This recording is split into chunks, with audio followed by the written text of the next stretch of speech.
parler créole, yo ap joure ou. Yo dit ou aller manger caca, ou pas gen droit parler créole, ou ap vini détruire pays. Pourquoi jamais aller Haïti frère? Pourquoi jamais aller Haïti qui j'ai pour m'a détruire pays ou?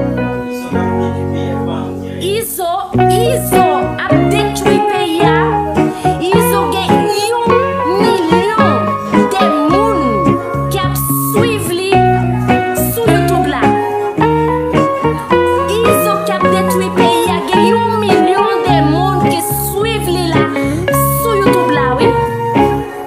Et puis moi-même, m'a bay ti love pour ça mignon et pas pour tout le monde non.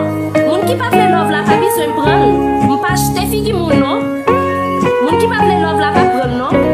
Love pam là c'est pour moun qui s'amime. Parce que même si gen moun qui a critiqué, moi gen en pile preuve.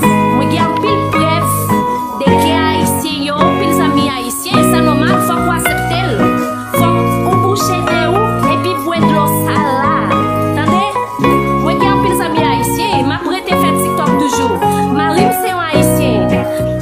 Moi senti moi plus fier oui, chaque jour oui.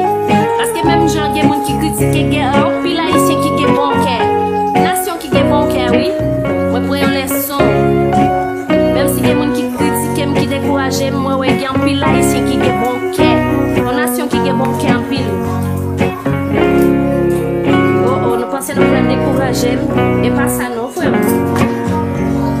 Si vous parlez même juste bloquer. Pas désister donc.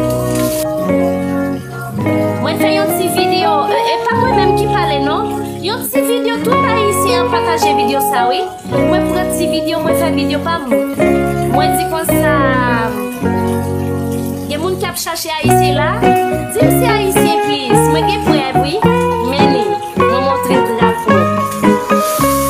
Moi montrer drapeau ici. Oh yo